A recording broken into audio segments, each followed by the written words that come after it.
Ini tadi disampaikan yang pertama berurusan dengan konektivitas digital ASEAN. Yang kedua, yang berkaitan dengan peta jalan kepemimpinan digital. Saya sangat setuju tadi yang sudah disampaikan bahwa kita harus mengantisipasi semua perubahan, semua dinamika global yang setiap hari berubah begitu sangat cepatnya, termasuk perubahan teknologi dan digital.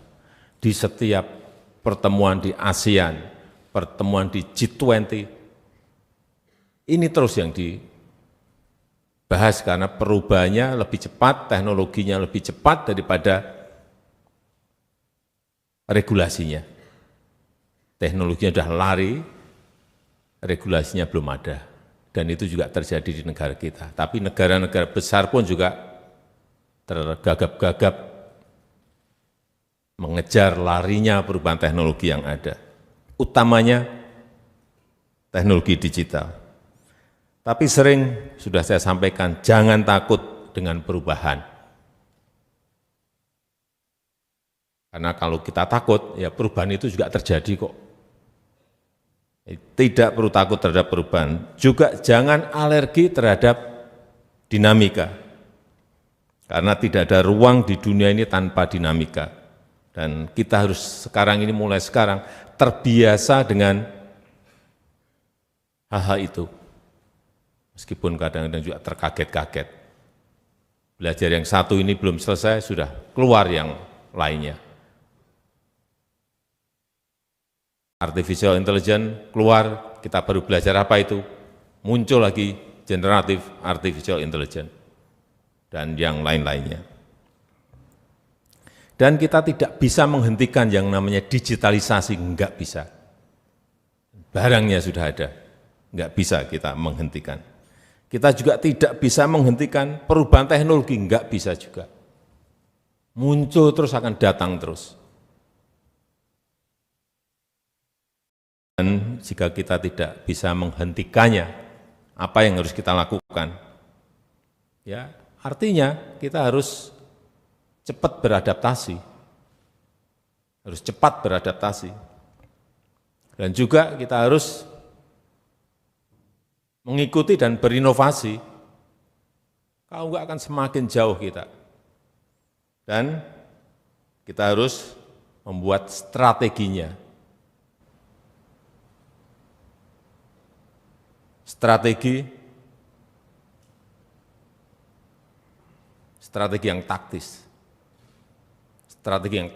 visi yang taktis, tidak visi yang terlalu mengawang-awang, tapi tidak bisa dilaksanakan. Strategi taktis, visi taktis yang segera cepat dilaksanakan, karena barangnya ini sudah lari kemana-mana. Kemudian kalau kita lihat potensi ekonomi digital kita, di Indonesia saja, besar sekali. Tahun 2020 di catatan saya, 44 billion US dollar. Tahun 2022, 77 billion US dollar. Tahun 2025, 146 billion US dollar. Dan 2030 diperkirakan 360 billion US dollar. Artinya,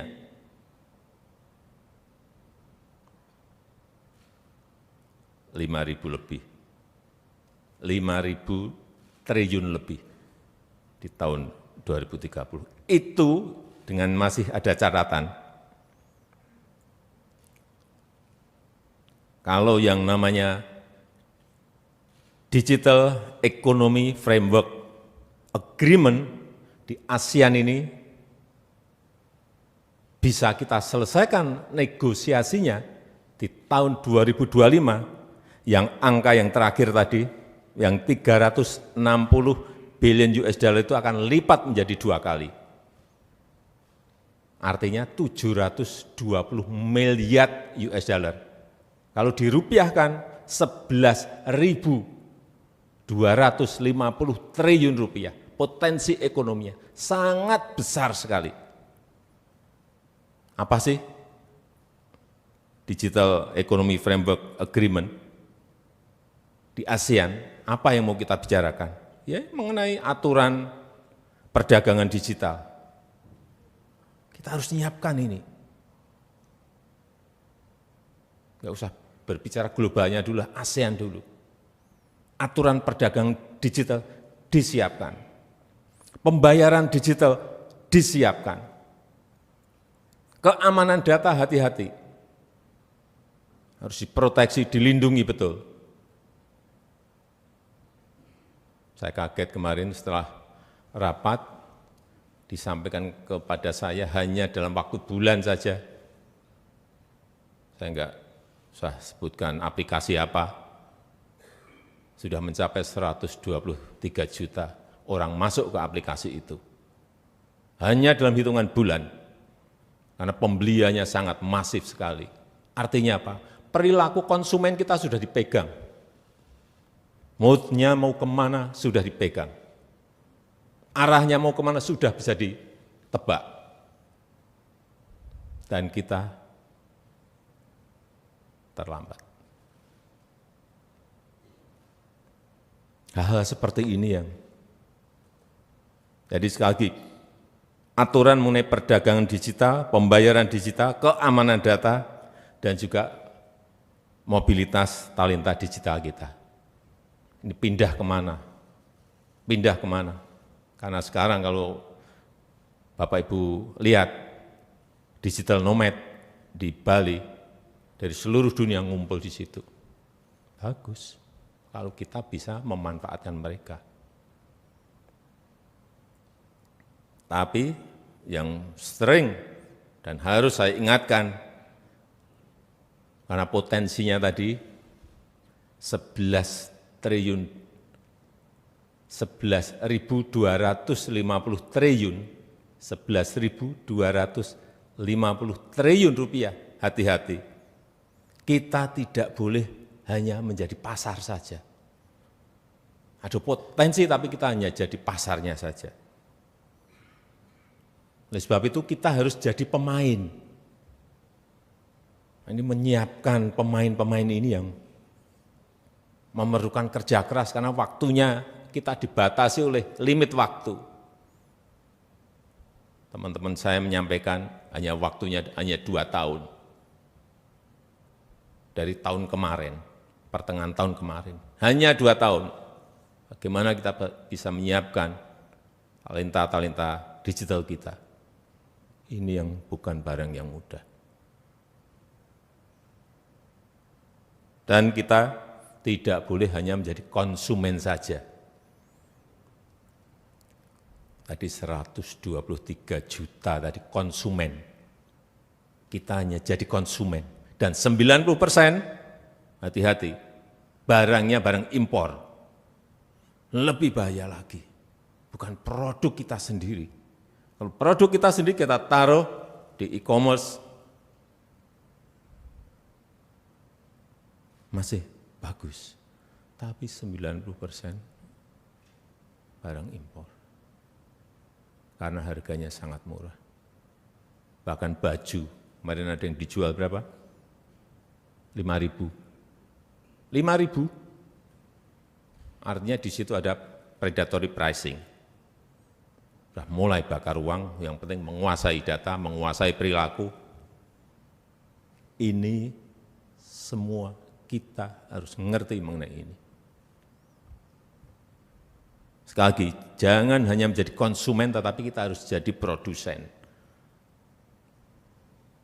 Artinya kalau kita punya aplikasi yang masuk ke sana produsen, dari barang-barang yang kita produksi sendiri. Syukur kita bisa masuk ekspor ke negara-negara. Nggak usah jauh-jauh, di ASEAN dulu kita kuasai. Jangan sampai kita lena dalam hitungan bulan,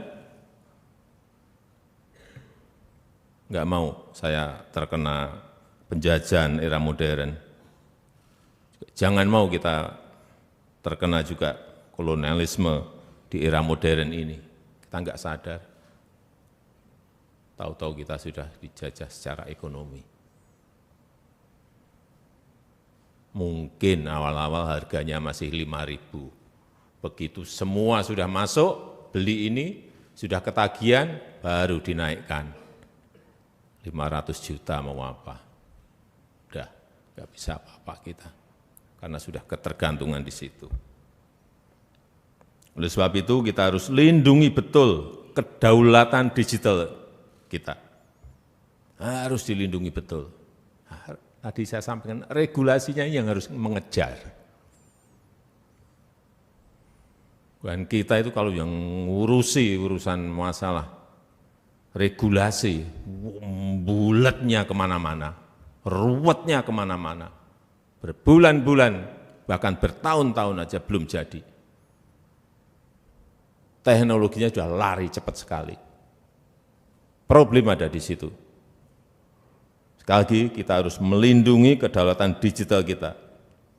Dan betul-betul kita pertahankan yang namanya kandungan lokal, barang lokal. Kalau enggak bisa 100% barang kita, ya paling tidak 90%, 80% kandungan lokalnya. Jaga betul yang namanya aset digital kita, jaga betul. Data, informasi, akses pasar, semuanya.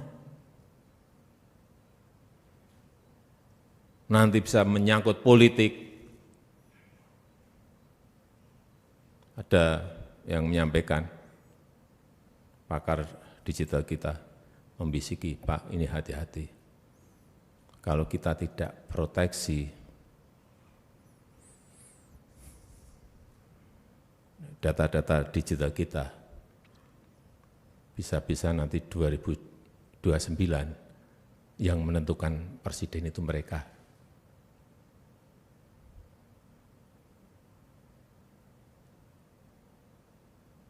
Betapa sangat berbahayanya yang namanya perilaku konsumen, perilaku masyarakat itu bisa di-tag dengan sangat akurat.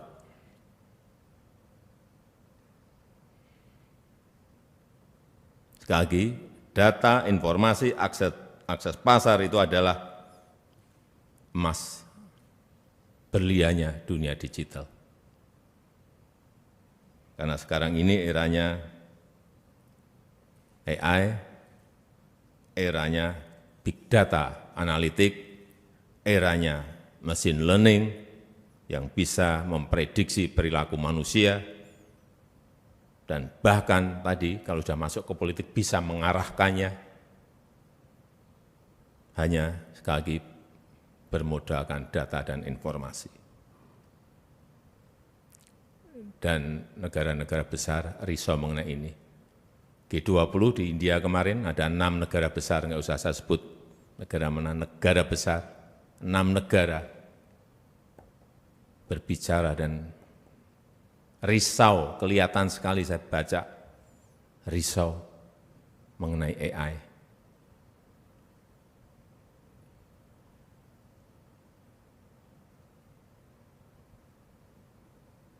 Dan mereka mengakui terlambat menyiapkan regulasinya.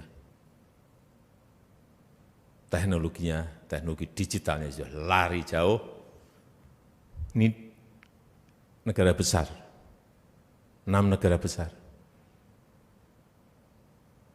Nah, kita kalau nggak lincah, nggak gesit menyiapkan ini juga akan sama. Itu yang sering saya takutkan itu. Tapi kalau saya memang lebih suka, ya kita memang harus tahu tantangan-tantangan ke depan ini apa. Dan kita paham sulitnya ke depan ini apa. Betapa sulitnya ke depan ini apa. Oleh sebab itu kita harus lakukan ini, lakukan ini, dan waktunya sangat limit sekali. Solusinya begini. segera dirumuskan.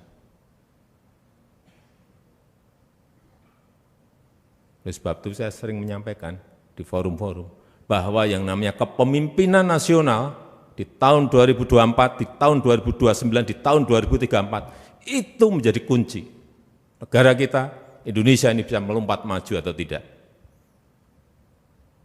Karena kita memiliki bonus demografi dan yang tadi saya sampaikan.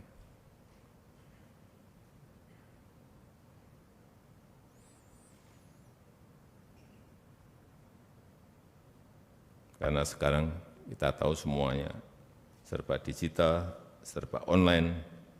Oleh sebab itu, peta jalan Indonesia digital ini harus betul-betul kita miliki. Strateginya, arahnya, targetnya harus detail. Harus taktis dan harus detail. Tidak bisa lagi kita membuat sesuatu yang kelihatan besar, mengawang-awang, tapi enggak bisa dilaksanakan.